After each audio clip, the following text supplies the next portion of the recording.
नमः संस्कृताय मित्रों, संस्कृत विशेषज्ञ यूट्यूब चैनल पर आपका स्वागत है। इस वीडियो में आप अम्बिका दत्त व्यास विरचित शिवराज विजय प्रथम विराम और प्रथम निःश्वास के संपूर्ण अर्थ को जानेंगे, जो टीजीटी, यूपीपीसीएस और अवध यूनिवर्सिटी के बीए सेकेंड ईयर के पाठ्यक्रम में शामिल है। यदि आपने अभी तक चैनल को सब्सक्राइब नहीं किया है तो शीघ्र ही कर लें। चलिए शुरू करते हैं। संपूर्ण हिंदी अनुवाद को जानने से पहले थोड़ा सा जान लेते हैं कि अम्बिका दत्त व्यास विरचित जो ये शिवराज विजय है, ये प्रथम ऐतिहासिक गद्य है, संस्कृत वाङ्मय का प्रथम ऐतिहासिक गद्य है। और इसमें आप जो है शिवाजी के कार्यों को, वीरतापूर्ण कार्यों को जानेंगे। तो इसमें जो है 3 विराम हैं और 12 निःश्वास हैं। तो पाठ्यक्रम में प्रथम विराम और प्रथम निःश्वास शामिल है। तो संपूर्ण तो 3 विराम और 12 निःश्वास हुए। आपको प्रथम से मतलब है, प्रथम का ही आप देखेंगे। तो आरंभ जो है वो मंगलाचरण से है, नमस्कारात्मक और वस्तु निर्देशात्मक।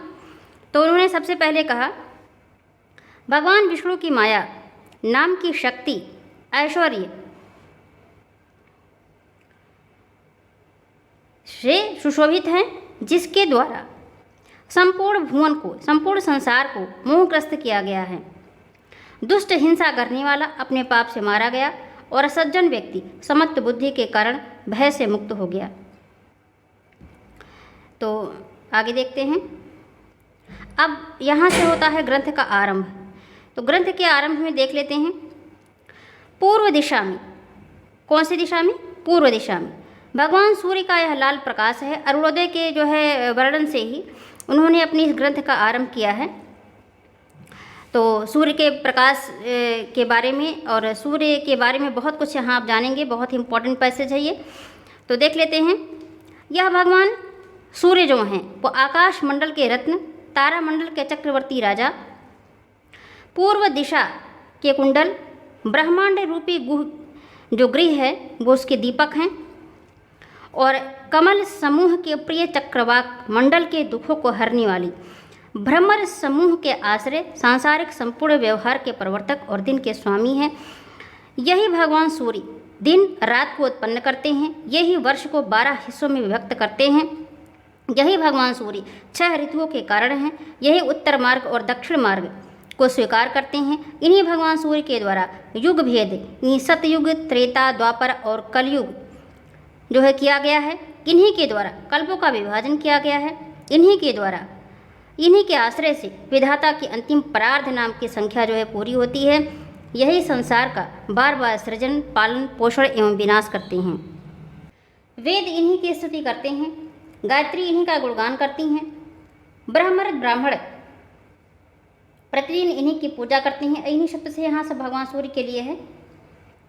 श्री रामचंद्र के वंश की मूल के ये भगवान सूर्य धन्य हैं, अर्थात भगवान सूर्य राम जो है वो सूर्यवंशी हैं, भगवान राम। और ये भगवान सूर्य संपूर्ण लोगों के लिए पूजनीय हैं। उगते हुए भगवान सूर्य को प्रणाम करता हुआ गुरु सेवा में निपुण कोई विप्र बालक अपनी पर्णकुटी से बाहर निकला। तो ये तो आपका हो गया जो है आरंभ। यहाँ तो भगवान सूर्य का ही अरुणोदय का वर्णन है। और अब कहानी का आरंभ होता है कि विप्र बालक जो है वो कुटी से बाहर निकला।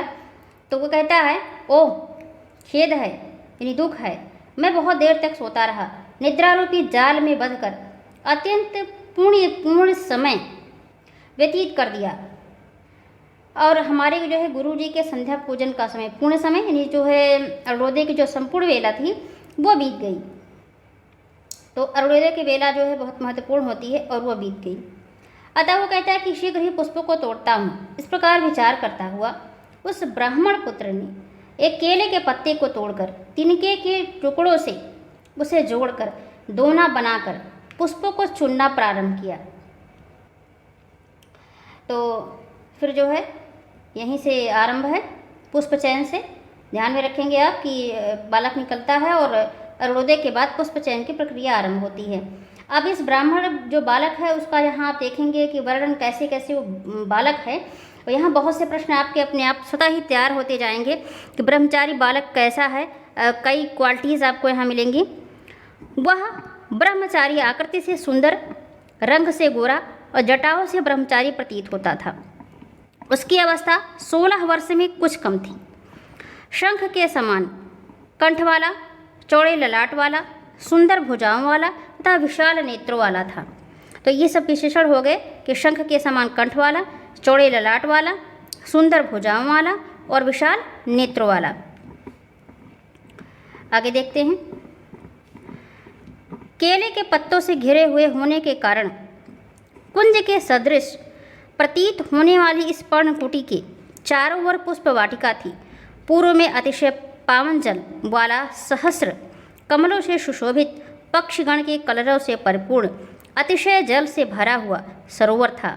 दक्षिण की ओर झरने के झरझर ध्वनि से दिशाओं को ध्वनित करने वाला फल समूह के आस्वादन से चंचल चोंचों वाले पक्षियों के आक्रमण से अतिशय झुकी हुई डालियों वाली वृक्षों के समूह से भरा हुआ तथा सुंदर गुफाओं वाला एक पर्वत का टुकड़ा था। पर्वत खंड और यह पर्वत का टुकड़ा। तो जैसे ही यह ब्रह्मचारी बालक भ्रमर समूह को उड़ाकर पुष्पों की कलियों को तोड़ता है, तब तक उसी का सहपाठी सह अवस्था वाला कस्तूरी के चूर्ण से धूसरित, चूर्ण से जो है व्याप्त, वक्षः स्थल एवं भुजाओं वाला निद्रा से आलस्य करते हुए तथा कलियों के भीतर सोए हुए भ्रमर समूह को सुगंध समूह से मानो जगाता हुआ अचानक निकट पहुंचकर उस गौर बालक को जो है रोकता हुआ इस प्रकार बोला। कहता है, एक वो श्याम बटु है, ये जो है और गौर बटु है। तो दोनों की दो क्वालिटीज़ हैं, दोनों को आपने देखा। आगे वो कहता है, हे मित्र, अब रहने दीजिए, मैंने पहले ही पुष्प तोड़ लिए हैं। तुम तो देर रात तक जागते रहे, इसलिए तुमको शीघ्र नहीं उठाया, यानी शीघ्र नहीं जगाया। गुरुजी यहाँ सरोवर की तट पर संध्योपासना कर रही हैं। मैंने सभी पूजन सामग्री उनके पास रख दी है और जिस कन्या को लगभग 7 वर्ष की यवनों के त्रास से सुबक सुबक कर रोती हुई अति सुंदरी मानव शरीर धारण करने वाली सरस्वती के समान कन्या को ढाढ़स बंधाते हुए पुष्प रस से मधुर जल को पिलाते हुए कंदमूल के टुकड़ों को खिलाते हुए तुमने रात्रि के 3 प्रहर बिता दिए थे, वही कन्या इस समय सो रही है। जागकर पुनः उसी प्रकार रुदन करेगी, इसलिए उसके माता पिता एवं घर का पता लगाना चाहिए। यह सुनकर गर्मनी श्वास लेकर जैसे ही उसने भी कुछ कहना चाहा, तब तक अचानक पर्वत शिखर पर दोनों की दृष्टि पड़ी।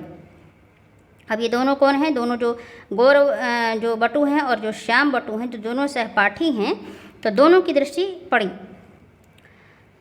तो उस पर्वत पर एक विशाल कंदरा थी, उसी में एक महामुनि समाधि में लीन थे। उन्होंने कब समाधि लगाई कोई भी नहीं जानता है। ग्राम प्रधान तथा ग्रामीण जन बीच बीच में आकर उनकी आराधना करते थे, प्रणाम करते थे एवं स्तुति करते थे। कोई उन्हें कपिल, कोई लोमश, कोई जयगेशव्य तथा दूसरे मार्कंडेय समझते थे। वही महामुनि इस समय पर्वत शिखर से उतरते हुए ब्रह्मचारी बालकों द्वारा देखे गए। ये बालकों कौन है? ये गौर वर्ण हैं जो बटु हैं, और जो श्याम वर्ण का बटु है जो पुष्प चयन कर रहा है, जो मना कर रहा है, वही दोनों बालक हैं। अहो, कहते हैं दोनों, अहो मुनि जग गए, मुनि जग गए, इधर ही आ रहे हैं, इधर ही आ रहे हैं, ये सत्कार योग्य हैं, ये सत्कार योग्य हैं। इस प्रकार कहते हुए वे दोनों प्रसन्नता से विभल हो गए। इसके पश्चात संध्या वंदन आदि कार्यों को समाप्त कर लेने वाले गुरु के आ जाने पर उनकी आज्ञा से नित्य नियमों स्नान पूजन आदि को संपादित करने के लिए गौर बटु के चले जाने पर छात्रों की सहायता से स्वागत योग्य सामग्रियों के प्रस्तुत हो जाने पर इधर आइए, इस आश्रम को सनाथ करें, ऐसा सभी लोगों के द्वारा प्रणाम पूर्वक आकर बोले। प्रणाम यानी नमस्कार पूर्वक। योगीराज आकर मुनि के द्वारा निर्दिष्ट काठ के आसन चौकी पर उसी प्रकार आरूढ़ हुए और बैठ गए जिस प्रकार सूर्य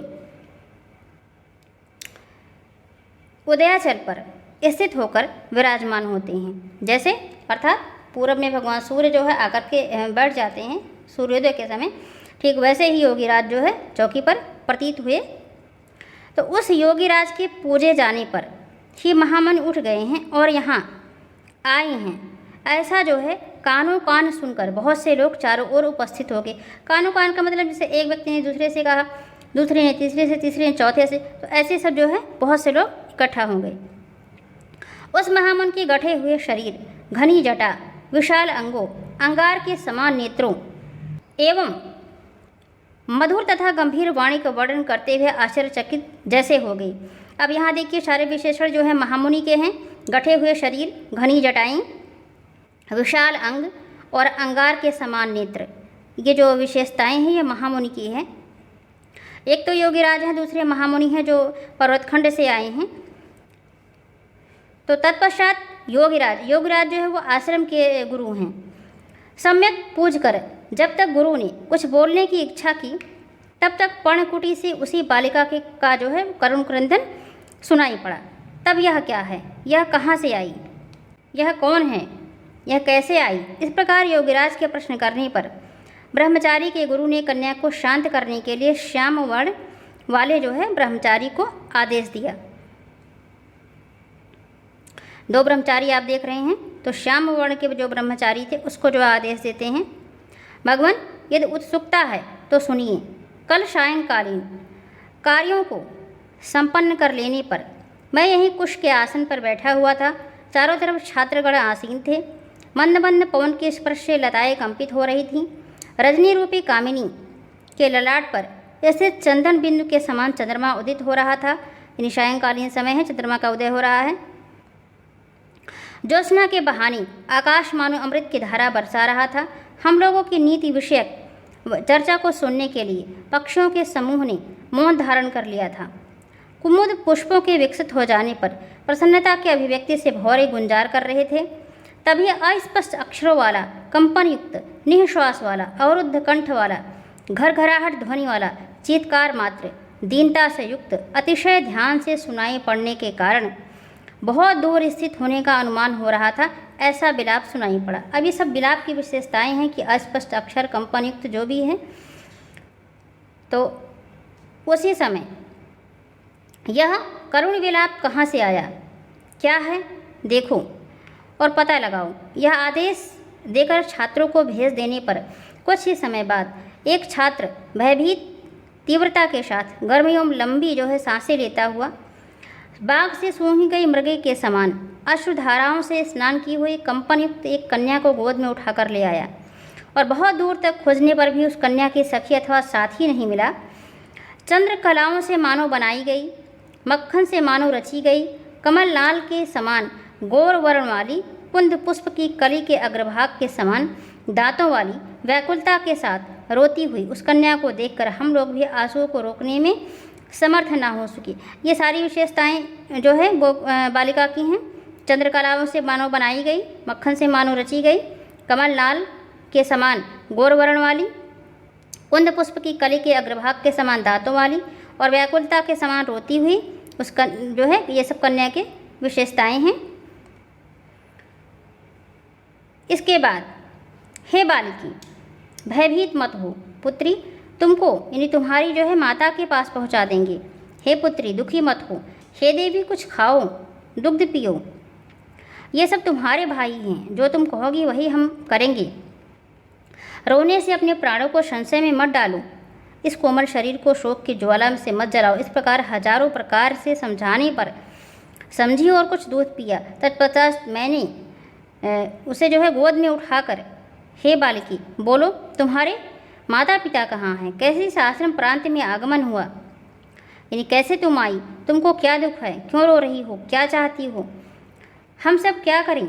इस प्रकार पूछी गई अबोधता के कारण, वाणी की चतुराई को न जानने वाली, डर के कारण, अस्पष्ट वचनों वाली, लज्जा के कारण, अतिशय मंद स्वर वाली, चिंता के कारण भरे हुए कंठ वाली, अत्यधिक डरी हुई, जैसे किसी प्रकार हम लोगों को बताया कि वह अति निकट के ही गांव में निवास करने वाली किसी ब्राह्मण की पुत्री है। और इस कन्या को सुंदरी जानकर कोई यवन का लड़का नदी के किनारे से माता के हाथ से छीनकर रोती हुई उस कन्या को जो है लेकर भाग गया। उसके बाद कुछ दूर जाकर जब तक उसने छुरा यानी चाकू जो है दिखाकर भय से इसके रुदन की ध्वनि को शांत करने का प्रयत्न किया, तब तक अचानक काल रूपी कंबल के समान एक भालू जो है वन प्रांत से आ गया। उसे देखते ही वह यवन का लड़का जो है यानी मुसलमान का जो लड़का था, वहीं इस कन्या को छोड़कर एक सेमर के वृक्ष पर चढ़ गया और यह ब्राह्मण बालिका जो थी वो पलाश वृक्षों की पंक्ति में घुसकर गुणाक्षर न्याय से इधर ही आ गई। जो ही डर से पुनः रोना आरंभ किया, त्यों ही मेरा छात्र इसे जो है उठा ले आया आश्रम में। तो उसको जो है सुनकर मानो क्रोध की ज्वाला से जलते हुए योगी ने कहा, विक्रम के राज्य में भी कैसे यह दुराचारियों का पाप से भरा हुआ उपद्रव है। तत्पश्चात वे ब्रह्मचारी के गुरु बोले, महात्मन, विक्रम का राज्य इस समय कहाँ? वीर विक्रम को तो भारत भूमि को छोड़कर गए 1700 वर्ष बीत गए। अब मंदिरों में जयनाद कहाँ? तीर्थ स्थानों में घंटों का निनाद कहाँ? मठों में आज भी वेदों की ध्वनि कहाँ? आज वेदों को फाड़कर रास्तों में फेंक दिए जाते हैं, धर्मशास्त्रों को उड़ाकर अग्नि में जला दिए जाते हैं, धर्मशास्त्रों को उठाकर, ये उठा शब्द है, उठाकर अग्नि में जला दिए जाते हैं, पुराणों को पीसकर जल में डाल दिए जाते हैं, भाष्यों को नष्ट करके भाड़ों में भस्म कर दिए जाते हैं। कहीं पर मंदिरों को तोड़ दिया जा रहा है, कहीं तुलसी के वन काटे जा रहे हैं, कहीं स्त्रियों का अपहरण हो रहा है, कहीं धन लूट लिए जा रहे हैं, कहीं करुण क्रंदन सुनाई पड़ते हैं, कहीं खून की धारा, कहीं अग्निदाह, तो कहीं घर गिरा दिए जा रहे हैं। इस समय चारों ओर यही सुनाई देता है और दिखाई पड़ता है। ये वर्तमान जो है स्थिति का वर्णन है, बहुत ही सुंदर चित्रण किया गया है, अमिका दत्त व्यास जी ने किया है शिवराज विजय में। मुगलकालीन जो यहाँ की स्थिति थी उसे सुनकर दुखी और आश्चर्यचकित होकर योगीराज ने कहा, यह कैसे? कल ही आदित्य उपाधि से अलंकृत श्रीमान वीर विक्रम पर्वत पर रहने वाले शकों को जीतकर महान जय घोष के साथ अपनी राजधानी आए हैं। आज भी मानो उनकी यानी वीर विक्रम की विजय पताकाएं मेरे नेत्रों के समक्ष फहरा रही हैं। अब भी उनके नगाड़े, तुरही आदि वाद्य यंत्रों की ध्वनि मेरे जो है मानो कर्ण छिद्रों को भर रही है। तो फिर कैसे आज 1700 वर्ष बीत गए? तत्पश्चात सब लोगों के स्तब्ध हो जाने पर ब्रह्मचारी ने के जो गुरु थे उन्होंने प्रणाम करके कहा। तो ये ब्रह्मचारी के गुरु जो हैं वो योगीराज हैं, वो आश्रम के जो आप कुलपति कह सकते हैं। भगवान जो है सिद्धासन लगाकर निःश्वास को रोककर कुंडलिनी को जागृत कर, ये सारी बातें हैं उनके लिए जो महामुनि आए हैं। दशों इंद्रियों पर विजय प्राप्त कर अनाहत नाद के तंतु का आश्रय ग्रहण करके आज्ञा चक्र को सम्यक रूप से लक्ष्य करके चंद्रमंडल को भेद कर चंद्रमंडल से संबंधित तेज पुंज का तिरस्कार करके सहस्र दलों वाले कमल के भीतर प्रवेश करके परमात्मा का दर्शन कर उसी में रमण करने वाले, मृत्यु पर विजय प्राप्त करने वाले, आनंद मात्र स्वरूप वाले, ध्यान में लीन आप जैसे महायोगियों के द्वारा समय की गतिशीलता नहीं जानी जाती है। उस समय आपके द्वारा जो पुरुष देखे गए उनकी जो है 50वीं पीढ़ी का व्यक्ति भी नहीं दिखाई पड़ता, अर्थात जो उनके ज़माने में लोग थे अब उनकी 50वीं पीढ़ी भी नहीं दिख रही है। आज ना तो नदियों की वे धाराएँ हैं, नगरों की वह स्थिति है और पर्वतों की वह आकृति नहीं है, वनों की वह सघनता नहीं है। अधिक मैं क्या कहूँ, इस समय भारतवर्ष दूसरे जैसा ही हो गया है, अर्थात 1700 वर्ष में भारत बहुत कुछ बदल गया। उसे सुनकर भारतवर्ष की दशा का स्मरण करके उत्पन्न शोक वाले मानव हृदय में स्थित हर्ष समूह को प्रकट करने के श्रम से अत्यधिक मंद स्वर वाले, धर्म को नष्ट करने वाले जो है वार्ताओं से योगीराज के धैर्य को मत विचलित करो। इस प्रकार कंठ को अवरुद्ध करने वाले आंसू का विचार न करके नेत्रों को पोंछकर गर्म ही श्वास लेकर दीनतापूर्ण नेत्रों से चारों ओर देखकर ब्रह्मचारी के गुरु ने बोलना प्रारंभ किया। ये जो है निश्वास कौन ले रहा है? योगीराज जो हैं नहीं हैं, ये जो ब्रह्मचारी के गुरु योगीराज हैं वो महामुनि नहीं हैं।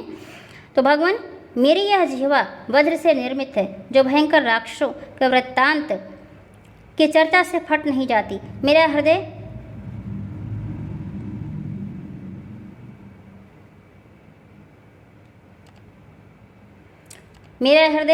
लोहे से बना हुआ है, जो यवनों की हजारों अत्याचारों को याद करके सैकड़ों टुकड़ों में विभक्त नहीं हो रहा है और भस्म होकर राख नहीं हो जाता है।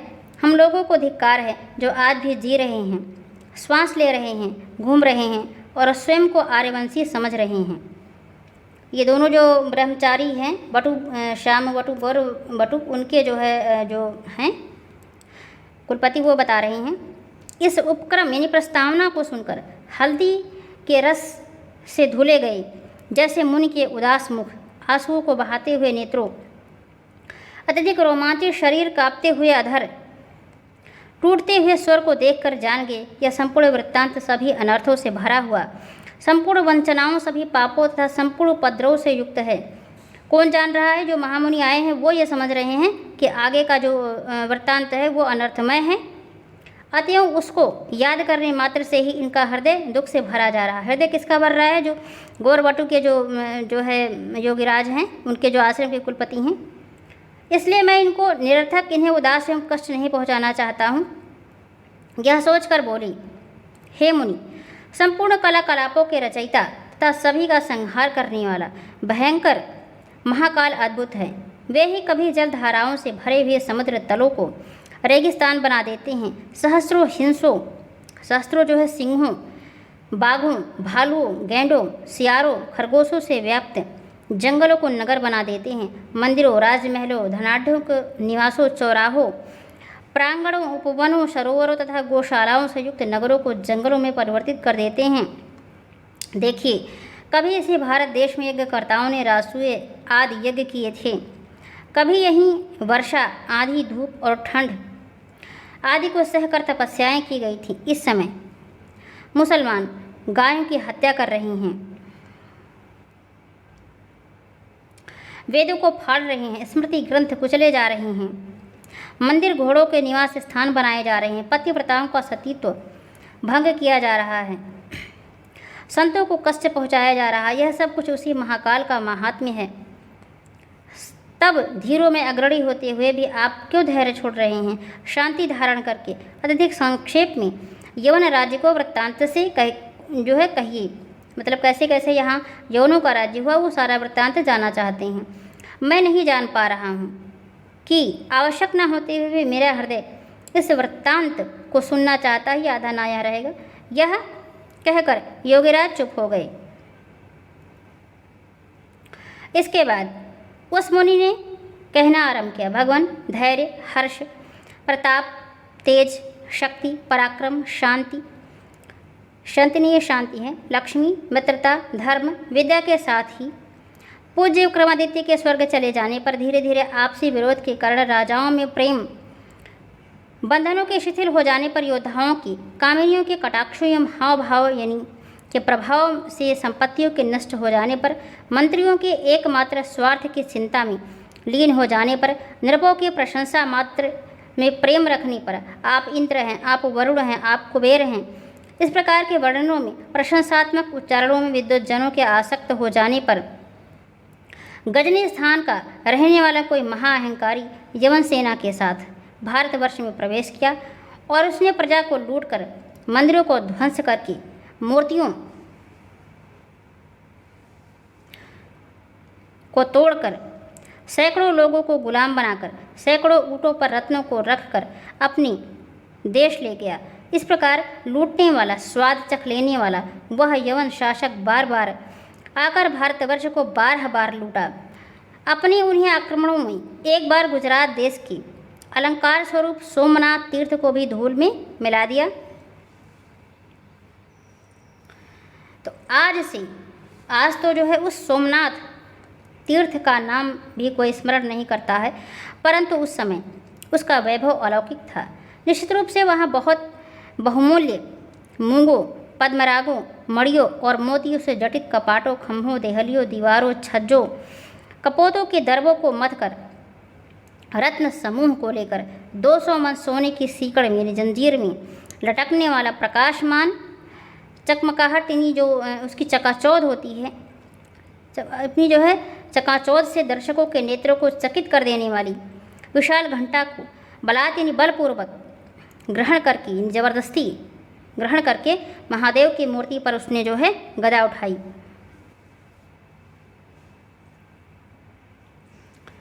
तत्पश्चात, हे वीर, तुमने संपूर्ण धन ले लिया, आर्यों की सेना को पराजित कर दिया, हम सबको बंदी बना लिया, निर्मल यश एकत्रित कर लिया। इतने पर भी तुम्हारा क्रोध यदि शांत नहीं हो रहा है तो हम सबको प्रताड़ित करूं। मारो, विदीर्ण करो, काट डालो, पर्वत से नीचे फेंक दो, जल में डुबो दो, खंड खंड कर डालो, कदर डालो, जला डालो, किंतु आपका कुछ न बिगाड़ने वाली इस जड़ यानी प्रतिमा को जो है छोड़ दो।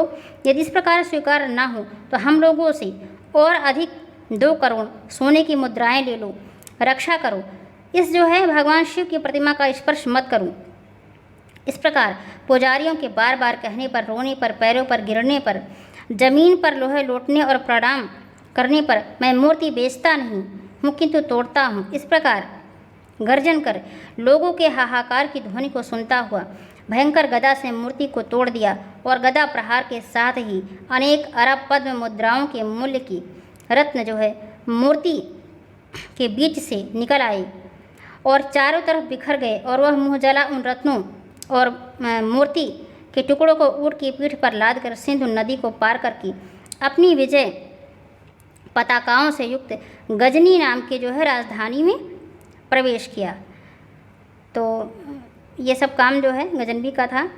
इसके बाद समय क्रम से विक्रम संवत 1087 शोक एवं कष्ट के साथ महमूद गजनवी के प्राण छोड़ देने पर गोर देश का रहने वाला कोई शहाबुद्दीन नाम का मुसलमान पहले गजनी देश पर आक्रमण करके महमूद गजनवी के जो है वंश को धर्मराज के लोक के मार्ग का पथिक बनाकर निसब को मार करके सभी प्रजाओं के पशुओं के सदृश मार करके उनके रक्त से गीली मिट्टी से गोर देश में बहुत से घरों का निर्माण करके चतुरंगिणी सेना के साथ भारतवर्ष में प्रवेश करके ठंडे रक्त वाले इन युद्ध न चाहने वाले भारतवासियों को भी तलवार से मारते हुए संवत 1250 में दिल्ली को घुड़सवार सेना से जो है घेर लिया।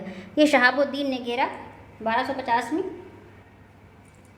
तत्पश्चात दिल्ली के राजा जो थे वो पृथ्वीराज एवं कान्यकुब्ज के सम्राट जयचंद के जो है पारस्परिक विरोध रूपी ज्वर से पीड़ित राजनीति को न समझने वाले तथा भारत की आने वाले दुर्भाग्य को जानकर बिना परिश्रम के दोनों जो है राजाओं को मारकर वाराणसी तक निर्विघ्न तथा कीड़ों और मल से रहित निर्मल श्रेष्ठ रत्न के समान संपूर्ण जनपदों से युक्त महान राज्य को अपने अधिकार में कर लिया। उसके द्वारा वाराणसी में हड्डियों के बहुत से पर्वत बना दिए गए।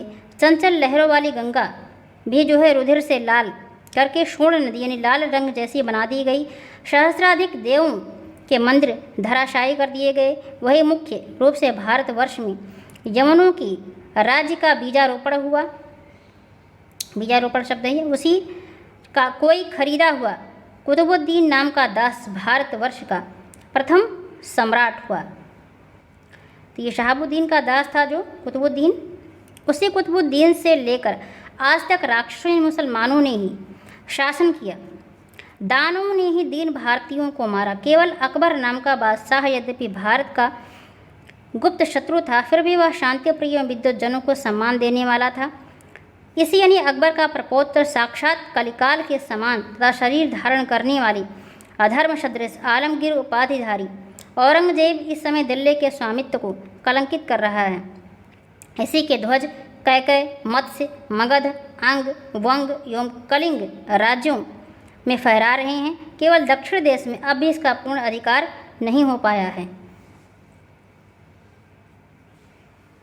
दक्षिण प्रदेश निश्चित रूप से अधिक पर्वतों वाला है और सघन जंगलों से भरा हुआ है।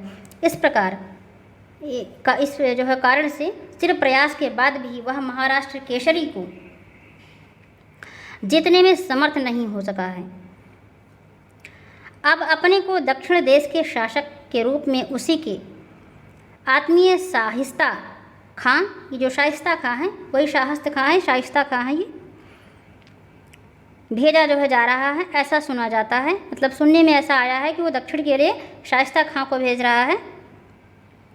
महाराष्ट्र देश के रत्न यवनों के रक्त को पीने की इच्छा से व्याकुल कृपाण वाली वीरता रूपी कामिनी की मांग में सुंदर और गाढ़ा सिंदूर दान करने से दीप्यमान भुजाओं वाली, महाराष्ट्र के मुकुटमणि, वीरों के अलंकार, नीतियों के निधि, निपुणताओं के आश्रय, परम उत्साहों की सागर, प्रातः स्मरणीय अपने धर्म को पालन करने में दृढ़ अवतार लेने वाले शिव के समान कोई शिवाजी पूना नगर के निकट ही सिंहदुर्ग में सेना के साथ निवास कर रहे हैं। ये सारी विशेषताएं जो है यह है शिवाजी की। यहाँ अंत में है शब्द है। विजयपुर इन बीजापुर के राजा से जो इस प्रकार उनका वैर बढ़ा हुआ है, या तो कार्य पूरा होगा या शरीर का नाश होगा। कार्यम या साधेयम देहम व पातेयम। तो ऐसे इनके सारगर्भित बहुत बड़ी प्रतिज्ञा है। साध्वी स्त्रियों, सत्पुरुषों, द्विजों, आर्यों, धर्म और भारतवर्ष के आशाओं के विस्तार की यही आश्रय हैं। भारतवर्ष की यही आज की दशा है। योग शक्ति से अतिशय गोपनीय संपूर्ण वृत्तांतों को जानने वाले योगीराज से अधिक क्या कहूँ, यह कहकर ब्रह्मचारी गुरु चुप हो गए।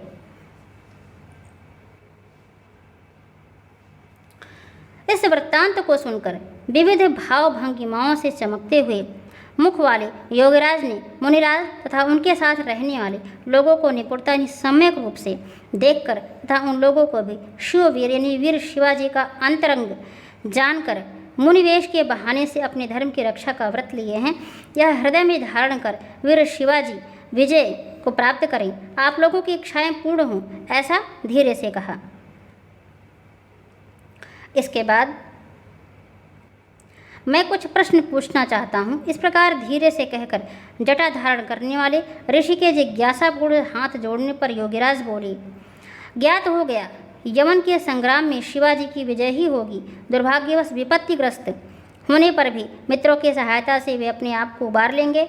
मुनि ने भी जान लिया है। ऐसा कहकर पुनः कुछ सोच कर ही और स्मरण कर लंबे और गर्म श्वास लेकर अत्यधिक नियंत्रित किए जाने पर भी कुछ निकल आए हुए आंसुओं की बूंदों से व्याकुल नेत्रों वाले उस जो है मुनि ने निवेदन किया, भगवान प्रायः आप जैसे महात्माओं का दर्शन दुर्लभ होता है, अतः दूसरा प्रश्न पूछने की इच्छा भी मुझे घेर रही है। उस योगीराज ने अच्छा मालूम हो गया वह जीवित है, सुखपूर्वक ही है, ऐसा उत्तर दिया। इसके पश्चात उनको कब देखूंगा, ऐसा मुनि के पुनः पूछने पर उसके विवाह के समय में देखोगे, ऐसा कहकर बहुत से सांत्वना से भरे हुए वचनों से गंभीर स्वर से कहकर तुरंत ही पर्वत की अधोभूमि यानी घाटी, पर्वत की गिरी हुई बड़ी बड़ी शिलाओं एवं पर्वत के उन्नत भाग पर चढ़कर पुनः उसी कंदरा में तप करने के लिए चले गए। तो जो महामुनि आए थे जहाँ से पुनः वहीं चले गए। आगे देखते हैं। तत्पश्चात धीरे धीरे अपरिचित लोगों के चले जाने पर मक्खियों से ये मक्खियों हैं, मतलब वहाँ मक्खी तक की नहीं आवाज़ आ रही है। मक्खियों से रहित निर्जन हो जाने पर मुनि ने गौर ब्रह्मचारी को बुलाकर बीजापुर यानी विजयपुर के अधिपति की आज्ञा से वीर शिवाजी के साथ युद्ध करने के लिए सेना सहित प्रस्थान करने वाले अफजल खां के विषय में जो ही कुछ पूछने की इच्छा की, तभी किसी के पैरों के चलने की ध्वनि सुनाई पड़ी। उसको सुनकर मुनि के अन्य मनस्क जैसे हो जाने पर गौर ब्रह्मचारी भी उसी ध्वनि की कानों को आकृष्ट किए जाते हुए के समान उठकर चतुराई से चारों ओर देखकर घूमकर यह कौन है, इस प्रकार बार बार बुलाकर किसी को भी न देखकर पुनः लौटकर मैं समझता हूँ कि कोई बिल्ली है। इस प्रकार मंद मंद गुरु जी से निवेदन करके पुनः उसी प्रकार बैठ गया और मुनि से कोई दूसरा ना सुने ऐसी शंका के साथ थोड़ी देर रुककर पुनः बोलना आरंभ किया। उनके बारे में जानना चाह रहे हैं ना, तो वही वो बताना चाहता है। पुत्र गौर सिंह, मैं तुम पर अत्यंत प्रसन्न हूँ जो तुमने अकेले ही अफजल खां की 3 घोड़ों और उसके द्वारा गुलाम बनाए गए 5 ब्राह्मण पुत्रों को जो है छुड़ाकर ले आए हो। तुम ऐसे कैसे ना होंगे, राजपुत्र देश के रहने वाले क्षत्रियों का ऐसा ही कुल होता है। तभी पुनः मरमर ध्वनि और पैरों का संचरण सुनाई पड़ा। इसके बाद रुककर मुनि ने स्वयं उठकर उन्नत एक शिला पीठ पर आरूढ़ होकर चातुर्य के साथ चारों तरफ देखते हुए भी पैरों के चलने की ध्वनि का कोई कारण नहीं दिखा। अतः पुनः एक आकर्षित से भली भांति देखते हुए गौर सिंह ने देखा कि कुटिया के समीप स्थित गृहवाटिका के केलों के समूह में 2 या 3 वृक्ष अत्यधिक खिल रहे हैं। वही शंका का स्थान है। जहाँ वो वृक्ष हिल रहे हैं वही जो है शंका हुई कि शंका का स्थान है। ऐसा अंगुली से निर्दिष्ट कर कुटीर के पटल प्रांत में छिपकर, जो छिपाकर जो है रखी हुई तलवारों में से एक तलवार को खींचकर खाली हाथ वाले ही मुनि के द्वारा अनुगमन किए जाता हुआ कपालों तक लटकते हुए, यानी गालों तक जो है लटकते हुए, नेत्रों का स्पर्श करने वाले घुघराले केशों को बाएं हाथ की अंगुलियों से हटाता हुआ मुनि के वेश में स्थित होता हुआ भी कुछ क्रोध के कारण रक्त नेत्रों वाला हाथ में जो है कांपती हुई, दया करने में कृपण क्रूर तलवार को धारण करने वाली, ये तलवार शब्द है, भगवान शंकर की आराधना करने के लिए इच्छुक तपस्वी का वेश धारण करने वाले अर्जुन के समान शांत एवं वीर रस दोनों रसों में नहाए हुए गौर सिंह शीघ्र उसके निकट पहुंचा और वहां लता तंतुओं के विस्तार से घिरे हुए कदली के 3 खंभों के मध्य सिर पर नीले वस्त्र के टुकड़े को बांधने वाली, हरे रंग का कंचुक निकुर्ता धारण करने वाली, काले वस्त्र से बांधे हुई कटिभाग वाले विविध रंगों वाले अधो वस्त्र लुंगी को पहने हुए, दोनों घुटनों के बीच में टुड्डी डालकर बैठने वाले यानी काकासन केले के थाले पर स्थित अधोमुख वाली तलवार की मुठिया पर दोनों हाथों को जो है उल्टे रखे हुए, लहसुन की दुर्गंध से युक्त निश्वासों की केले के किसलयों को कोमल पत्तों को मलिन बनाते हुए, नया उगते हुए मूठ की जो है रेखा, मूछ की जो है रेखा के बहाने से कन्या की अपहरण रूपी कीचड़ के कलंक से कलंकित मुख वाली लगभग 20 वर्ष की अवस्था वाले यवन युवक को देखा। तत्पश्चात आपस में नेत्रों के मिलने पर मैंने देख लिया है, ऐसा निश्चित जो है करके उछल कर, ऐसा जो है निश्चित करके उछल कर म्यान से कृपाण खींचकर लड़ने के लिए इच्छुक वह भी मुसलमान युवक जो था वो सामने खड़ा हो गया। उसके बाद उन दोनों में इस प्रकार का परस्पर वार्तालाप हुआ। यवन युवक: अरे हम भी यहाँ कहाँ से आए, यह पूछने की बात है। भारत की पर्वत कंदराओं गुफाओं में हम विचरण करते हैं तथा सिंह और पूंछ से हीन हिंदू नामधारी, जो हिंदू जो है पद व्यवहार वाली यानी हिंदू नामधारी तुम्हारे जैसे पशुओं के शिकार क्रीड़ा का जो है आनंद लेते हैं। गौर सिंह क्रोध के साथ हंसकर अपने गोद में आए हुए जीवों के ऊपर जीवन बिताने वाले शिव के गण यहीं रहते हैं, तो आज का प्रभात शुभ रहा। स्वयं ही तुम प्रचंड दावाग्नि में पतंगे के समान आ गए हो। यवन युवक: अरे रे वाचाल, कल रात्रि में तुम्हारी कुटिया में रोती हुई जो ब्राह्मण कन्या आई थी उसे तुरंत दे दो, तब कदाचित दयावश तुमको जीवित भी छोड़ दूँ, अन्यथा क्षण भर में मेरी तलवार रूपी सर्पणी के द्वारा डस लेने पर तुम्हारी कथा मात्र ही बच जाएगी। इस कल कल ध्वनि को सुनकर श्याम बटु भी कन्या के पास से उठकर और देखकर इस क्षुद्र यवन को मारने के लिए गौर सिंह अकेला ही पर्याप्त है, यह सोचकर कोई दूसरा कन्या का अपहरण करने के लिए न आ जाए, अतः छज्जे से एक भयंकर तलवार खींचकर उसकी मुठिया पकड़कर कन्या की रक्षा करता हुआ कन्या से अधिष्ठित उसी कुटिया के निकट ही स्थित रहा। गौर सिंह ने कुटिया के भीतर कन्या है और यवनों के वध के व्यसनी मेरे जीते जी उसे कोई देख नहीं सकता, छूने की तो कौन कहे। इसलिए जब तक उस गर्म रक्त की प्यासी यह तलवार नहीं चलती है तब तक ही जो भी उछल कूद करना चाहते हो वह कर लो। यह कहकर युद्ध विधान की मर्यादा से पैतरा बनाकर तैयार हो गया, अर्थात वो युद्ध की स्थिति में बिल्कुल तैयार हो गया।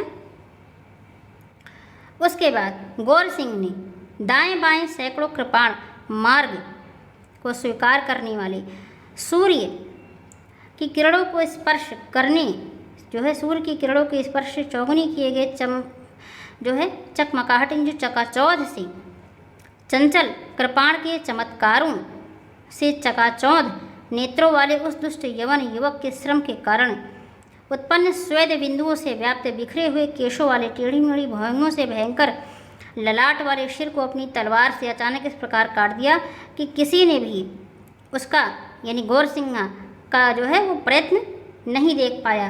तलवार तो वैसे भी चमकती है, जब वो सूर्य की किरणों पर पहुंचती है तो उसकी चकाचौंध जो है आंखों को बिल्कुल चौधियाने लगती है, बेहद उसकी जो है चमक हो जाती है ज़्यादा।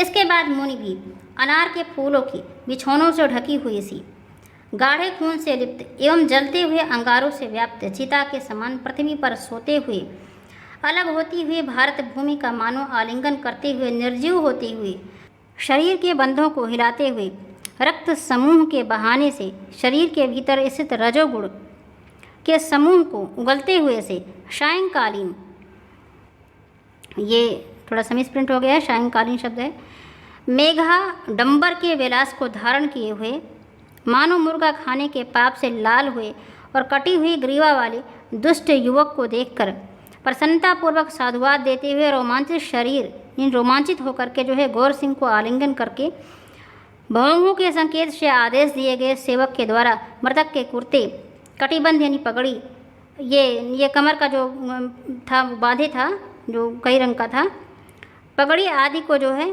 ढूंढ कर लाए गए एक पत्र को लेकर गणों के साथ अपनी कुटिया में प्रवेश किया। तो यहाँ तक था आपका प्रथम विराम, प्रथम निःश्वास। इस पीडीएफ को प्राप्त करने के लिए डिस्क्रिप्शन बॉक्स में दिए गए लिंक से टेलीग्राम चैनल को ज्वाइन करें। आप हमें सोशल मीडिया पर भी फॉलो कर सकते हैं, सभी के लिंक नीचे डिस्क्रिप्शन में दिए गए हैं। वीडियो को लाइक करें, शेयर करें, अपने सुझाव कमेंट बॉक्स में दें। चैनल को अधिक से अधिक मात्रा में सब्सक्राइब करें। Thanks for watching.